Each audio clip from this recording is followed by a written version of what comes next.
नमस्कार दोस्तों, स्वागत है आपका मेरे चैनल कॉमिक्स लाइफ में। शुरू करते हैं मनोज कॉमिक्स की एक और मज़ेदार कॉमिक्स, इंस्पेक्टर मनोज और दौलत का अंधा पार्ट 2। अगले ही पल इंस्पेक्टर मनोज ने मोटरसाइकिल की रफ्तार बढ़ा दी, लेकिन जैसे ही उसने अगला मोड़ पार किया वह दहल उठा। Oh my God!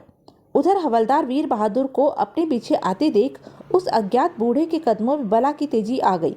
इससे पहले कि हवलदार उसके करीब पहुंचता, वह चमेली की बेल की बाड़ में घुसकर नजरों से ओझल हो गया। तब हवलदार उस बाड़ को पार कर पक्के पैसेज में पहुंचा तो वहां कोई नहीं था। अरे, यहाँ तो कोई नहीं है, वह बुढ़ा कहाँ गायब हो गया? तभी एक अधेड़ दंपत्ति को विपरीत दिशा से अपनी ओर आते देख वह उनकी ओर लपका और निकट पहुंचकर बोला, जनाब, आपने उस तरफ किसी बूढ़े मैकेनिक को जाते तो नहीं देखा? हाँ, देखा तो था, लेकिन अधेड़ व्यक्ति की पूरी बात सुनने से पहले ही हवलदार आगे बढ़ गया। लेकिन मेरी समझ में कुछ कुछ आने लगा है।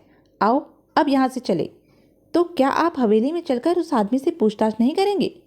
नहीं, अभी इसकी ज़रूरत नहीं है। चलो बैठो।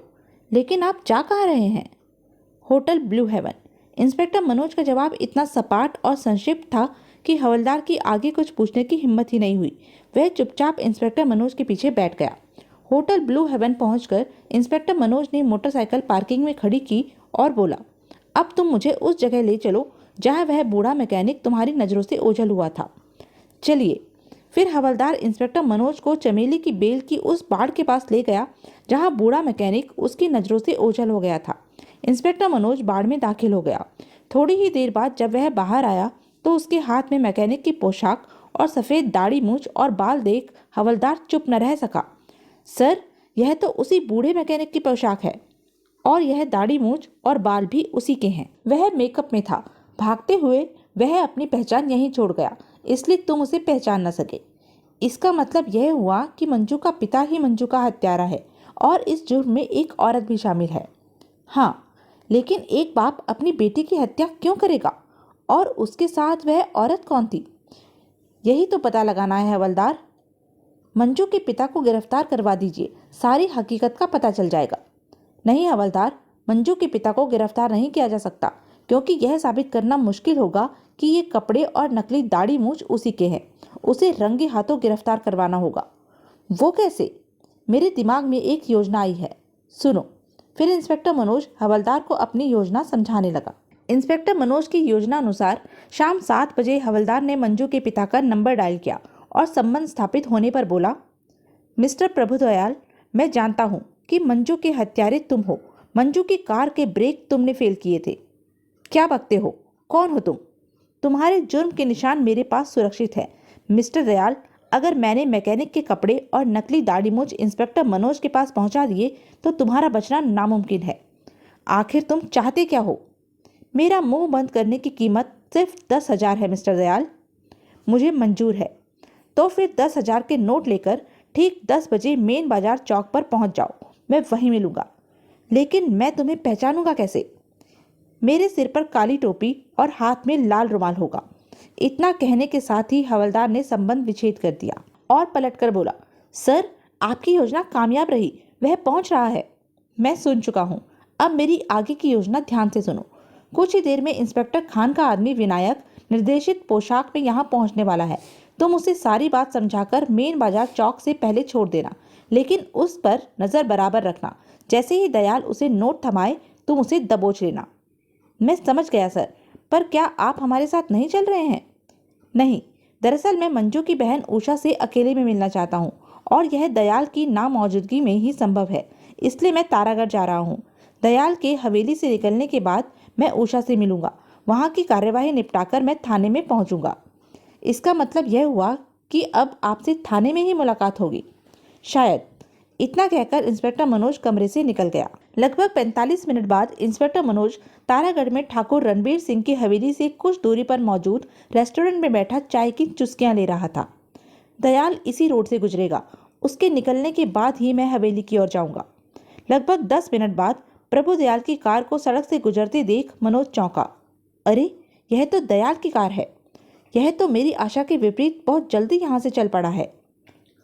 खैर, मेरे लिए यह अच्छा ही हुआ। अब मुझे भी देर नहीं करनी चाहिए। फिर चाय के पैसे अदा कर इंस्पेक्टर मनोज मोटरसाइकिल पर बैठ हवेली की ओर चल दिया। हवेली में पहुंचकर उसने मोटरसाइकिल खड़ी की और मास्टर की मदद से ताला खोल हवेली में दाखिल हो गया। जब वह भीतरी भाग में पहुंचा तो अचानक एक सुरीला स्वर उसके कानों से टकराया। कौन है आप? ओह! इंस्पेक्टर चौंक कर पलट पड़ा। सामने एक निहायत खूबसूरत युवती को देख वह तुरंत भाप गया कि वह उषा ही है। अगर मेरा अंदाजा गलत नहीं है तो आप मिस उषा ही है। जी हाँ, मैं उषा हूँ, लेकिन आप कौन हैं? अंदर कैसे आए? मैं इंस्पेक्टर मनोज हूँ। ओह, आप? आज सुबह मंजू दीदी आप ही से मिलने गई थी, लेकिन अभी तक लौटकर नहीं आई। आपकी दीदी अब कभी लौटकर नहीं आएगी। क्यों? क्या आपके डैडी ने आपको नहीं बताया कि मंजू की कार दुर्घटना में मृत्यु हो चुकी है? नहीं, यह झूठ है। आप झूठ बोल रहे हैं। दीदी जिंदा है। डैडी उन्हें ढूंढने गए हैं। तो फिर आपके डैडी ने झूठ कहा है मिस उषा। मंजू अब इस दुनिया में नहीं है। नहीं, और वह गश खाकर गिर पड़ी। थोड़ी देर बाद जब उसे होश आया तो वह फफक कर रो पड़ी। इंस्पेक्टर मनोज उसे सांत्वना देते हुए बोला, धैर्य से काम लीजिए मिस उषा।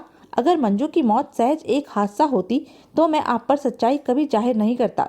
दरअसल मंजू की हत्या की गई है और हत्यारे को पकड़ने के लिए मुझे आपकी मदद की ज़रूरत है। ओह, इसका मतलब दीदी ठीक कहती थी, पर मैंने उनकी बात पर कभी विश्वास नहीं किया। क्या कहती थी आपकी दीदी? दीदी कहती थी उसे कोई मार देना चाहता है। रात को उसे अपने कमरे में अजीब सी सीटी की आवाज़ सुनाई देती है, लेकिन मुझे कभी कोई आवाज़ सुनाई नहीं दी। क्या आप दोनों बहनें अलग अलग कमरों में सोती थी? जी हाँ, पर हम दोनों के कमरे अगल बगल में हैं। क्या मैं मिस मंजू का कमरा देख सकता हूँ? अवश्य। तत्पश्चात उषा मनोज को मंजू के कमरे में ले गई। इंस्पेक्टर ने मंजू के कमरे का बड़े ध्यान से निरीक्षण किया, लेकिन उसे वहां कोई भी संदिग्ध बात नजर नहीं आ रही थी। परंतु मंजू द्वारा सीटी सुनाई देने की बात उसके दिमाग में घूम रही थी। अचानक उसकी नजरें मंजू के बेड के निकट दीवार में लाइट के खुले हुए बॉक्स पर जा टिकी। इस बॉक्स में ना तो वायरिंग है और ना ही स्विच की शीट लगाई गई है। फिर इस बॉक्स को यहाँ लगाने की क्या जरूरत थी? मनोज सोच में पड़ गया। मनोज कुछ देर सोचता रहा, फिर अचानक उसकी आंखें चमक उठी। उसने एकाएक ही उषा से पूछा, इस दीवार की दूसरी तरफ क्या है? दूसरी तरफ डैडी का कमरा है। तब इंस्पेक्टर मनोज के कहने पर उषा उसे अपने पिता के कमरे के सामने ले गई। कमरे का दरवाजा लॉक था, लेकिन इंस्पेक्टर मनोज को लॉक खोलने में कोई परेशानी नहीं हुई। जल्दी ही वह उस कमरे में था। कमरे में घुसते ही उसकी नज़र दीवार पर जा टिकी। ओह, मेरा शक ठीक निकला। इस कमरे में भी वैसा ही बॉक्स है जैसा मंजू के कमरे में था। इस बॉक्स के पाइप का लिंक जरूर दूसरे बॉक्स से है। शायद इसी माध्यम से प्रभुदयाल सीटी की आवाज़ें निकालता था। लेकिन क्यों? सोचते सोचते इंस्पेक्टर मनोज का दिमाग क्यों पर आकर अटक गया। इस क्यों का जवाब ढूंढने की कोशिश में उसकी आंखें कमरे की वस्तुओं पर थिरकने लगी। अचानक वह चौंका। यह दूध की कटोरी तिजोरी के ऊपर क्यों रखी है? दयाल, यह दूध किसे पिलाता होगा? तभी तिजोरी के अंदर से फुंकार की आवाज़ सुन इंस्पेक्टर मनोज की आंखें चमक उठी। ओह, सांप! अब समझा मंजू को सीटी की आवाज़ें क्यों सुनाई देती थी और बिजली के बॉक्सों के खुले होने के पीछे क्या राज है। दूसरे ही पल उसने सावधानी से तिजोरी खोल दी। तिजोरी खुलते ही अंदर बैठे काले नाग ने जैसे ही फन बाहर निकाला, इंस्पेक्टर मनोज की दक्ष उंगलियों ने उसे फन से दबोचकर बाहर खींच लिया। फिर इंस्पेक्टर मनोज ने खिड़की खोलकर सांप को बाहर फेंक दिया। जब वह वापस तिजोरी के निकट पहुंचा तो उषा भयभीत स्वर में बोली, वह सांप तिजोरी में कहाँ से आ गया था? तुम्हारे प्रश्न का जवाब मैं इस समय नहीं दे सकता। बस इतना जान लो कि मंजू को खत्म करने के लिए ही इस सांप को यहाँ रखा गया था। कहकर इंस्पेक्टर मनोज तिजोरी में रखे कागजातों को टटोलने में व्यस्त हो गया। जल्दी ही उसके हाथ एक डायरी लग गई। डायरी पढ़ते ही उसको अपने दिमाग में मंडरा रहे सभी सवालों का जवाब मिलता चला गया। तो यह बात है, अब प्रभुदयाल कानून की गिरफ्त से नहीं बच सकता। इस डायरी में उसके जुर्म के पूरे सबूत मौजूद है। फिर इंस्पेक्टर मनोज उषा से मुखातिब हो गंभीर स्वर में बोला, उषा जी, मैं यह डायरी ले जा रहा हूँ, लेकिन डैडी, तुम्हारे डैडी को मैं समझा दूंगा।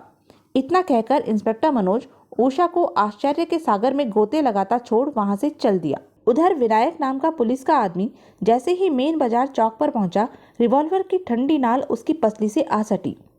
मिस्टर, अपनी खैरियत चाहते हो तो चुपचाप चलते रहो। ओह, हवलदार की पैनी आंखों से यह बात छुपी न रही थी। ओह, तो प्रभुदयाल ने अपनी जगह उस औरत को यहाँ भेजा है। बड़ा मक्कार निकला साला। खैर, बकरी की अम्मा कब तक खैर मनाएगी। पकड़ में आते ही यह औरत उसका सारा भेद उगल देगी। यह सोचकर हवलदार तेजी से आगे बढ़ा और औरत के निकट पहुंच बला की फुर्ती का प्रदर्शन करते हुए रिवॉल्वर उसके हाथ से झपटते हुए गुर्राया। अब तुम पुलिस की हिरासत में हो बेवकूफ औरत, चालाकी दिखाने की कोशिश मत करना। ओह! तभी कुछ दूरी पर हवलदार को प्रभुदयाल का चेहरा नजर आया। वह चौंका।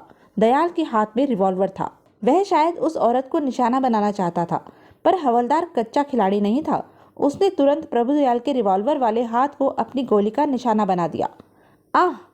खतरा भांपते ही प्रभुदयाल भाग खड़ा हुआ।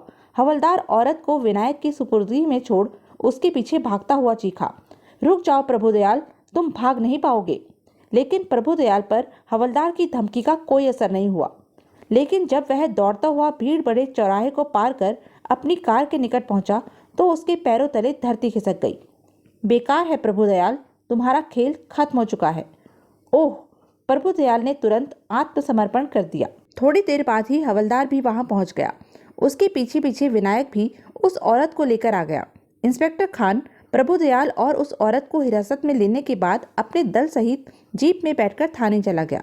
तब इंस्पेक्टर मनोज हवलदार के साथ अपनी मोटरसाइकिल पर बैठ होटल की ओर चल दिया। सर, प्रभुदयाल तो पकड़ा गया, लेकिन एक बात समझ में नहीं आई, आखिर वह औरत कौन है और प्रभुदयाल ने अपनी बेटी की जान क्यों ली? पहली बात तो यह है कि वह प्रभुदयाल ही नहीं है, उसका नाम रमेश है और वह औरत उसकी पत्नी माया है। तो क्या मंजू उसकी बेटी नहीं थी? अब तुम ठीक समझे। यह आप क्या कह रहे हैं? मेरी तो कुछ समझ में नहीं आ रहा है। मैं समझाता हूँ तुम्हें। दरअसल मंजू की मां ने प्रभुदयाल से प्रेम विवाह किया था। विवाह के बाद अपने पिता की नाराजगी के कारण मंजू की मां प्रभुदयाल के साथ रामनगर चली गई। रमेश प्रभुदयाल का दोस्त था। प्रभुदयाल अपनी पत्नी के साथ उसके घर में रहने लगा। मंजू के जन्म के बाद मंजू की मां ने अपने पिता को 2-3 खत लिखे, परंतु उसके पिता ने जब कोई उत्तर नहीं दिया तो मंजू की मां ने अपने पिता को खत लिखने बंद कर दिए। तत्पश्चात जब उषा गर्भ में थी, मंजू के पिता की मृत्यु हो गई और उषा के जन्म के बाद मंजू की मां का भी देहांत हो गया। मरते वक्त मंजू की मां ने अपनी दोनों नन्ही बच्चियों को रमेश को सौंप गई। रमेश के कोई औलाद नहीं थी, अतः रमेश और उसकी पत्नी ने दोनों बच्चियों को अपनी औलाद की तरह ही पाला। मंजू और उषा ने जब होश संभाला तो उन्होंने रमेश और माया को ही अपने माता पिता के रूप में पाया। रमेश ने दोनों लड़कियों को हॉस्टल में भर्ती करवा दिया। उसी दौरान मंजू के नाना का खत आया, जिसमें उन्होंने अपनी बीमारी का जिक्र किया था। तभी रमेश के दिमाग में एक खतरनाक षड्यंत्र ने जन्म लिया। उसका दिमाग रणबीर सिंह की अपार दौलत को हड़पने की योजना तैयार करने लगा। इसका पहला चरण तब शुरू हुआ जब मंजू और उषा की नज़रों में उसने अपनी पत्नी को जीते जी मार डाला। वह अपनी पत्नी को मंजू की मां का स्थान तो रणबीर सिंह की हवेली में दिलवा नहीं सकता था, पर वह जानता था रणबीर सिंह ने प्रभुदयाल को नहीं देखा है, अतः वह प्रभुदयाल के रूप में रणबीर सिंह से मिला और उन्हें मंजू की मां के मरने की खबर सुना दी। रणबीर सिंह उसे ही अपना दामाद मान बैठे, परंतु मरने से पहले उन्होंने अपनी वसीयत में प्रभुदयाल को अपनी संपत्ति का वारिस बनाने की बजाय मंजू और उषा की शादी न होने तक केवल संपत्ति की देखभाल का अधिकार ही दिया। इस तरह मंजू और उषा की शादी के बाद रमेश उर्फ प्रभुदयाल को उनकी संपत्ति में से कुछ नहीं मिलने वाला था। ओह, अब समझा। मंजू अपनी मर्जी से शादी कर रही थी, अतः उसे आधी संपत्ति के हाथ से निकल जाने का डर हो गया, इसलिए उसने मंजू को रास्ते से हटा दिया। हाँ, मंजू के विजय नाम के लड़के से शादी करने की इच्छा जाहिर करने के बाद से ही रमेश चौकन्ना हो गया था और उसकी हत्या का षड्यंत्र रच चुका था। उसकी पत्नी ही मंजू को धमकी भरे खत लिखती थी और मर्दानी आवाज में फोन पर धमकियां दिया करती थी। दूसरी तरफ रमेश ने एक जहरीला ट्रेंड सांप अपने कमरे में लाकर रख लिया था, जो सीटी की आवाज पर हरकत करता था। वह मंजू को सांप से कटवाकर उसकी मौत को प्राकृतिक मौत का रूप देना चाहता था, परंतु जब उसने मंजू को मेरे पास आते देखा तो उसने अपनी योजना बदल दी। ओह, दौलत की हवस ने रमेश को कितना अंधा कर दिया। जिसे अपनी औलाद की तरह पाला, उसी की जान ले ली। शुक्र है उषा अभी जिंदा है। अगर वह पकड़ा ना जाता तो उसका दूसरा शिकार उषा ही होती। वह उषा को सांप से डसवा देता और सारी दौलत पर अपना अधिकार जमा लेता। लेकिन अफसोस कि किस्मत ने उसका साथ नहीं दिया। पर आपको इन सब बातों का पता कैसे चला? अभी तो रमेश ने कोई बयान भी नहीं दिया है। कुछ लोगों को अपनी जीवन कथा लिखने की आदत होती है। रमेश भी उनमें से एक है। उसने अपनी जीवनी डायरी में लिख छोड़ी थी, जो मेरे हाथ लग गई और मुझे उसकी हकीकत का पता चल गया। ओह! फिर हवलदार ठंडी आह भरता हुआ बोला, जब उषा को इस सच्चाई का पता चलेगा तो उसके दिल पर क्या गुजरेगी। सच्चाई का सामना करने की हिम्मत इंसान में खुद ब खुद पैदा हो जाती है। तब हवलदार वीर बहादुर ने कुछ और कहने के लिए मुंह ही खोला था कि इंस्पेक्टर मनोज उसे टोकता हुआ बोला, बस अब मेरा और भेजा मत चाटना, बड़ी जोर से भूख लग रही है। समझ गया सर, मैं अभी आपके लिए बढ़िया खाना मंगवाता हूँ। इतना कहकर हवलदार फोन की तरफ बढ़ गया। तो यह थी इंस्पेक्टर मनोज की एक मज़ेदार कॉमिक्स। ऐसी ही मज़ेदार कॉमिक्स के लिए बने रहिए मेरे साथ, और हाँ, मेरे चैनल को लाइक, शेयर और सब्सक्राइब करना ना भूलें। धन्यवाद।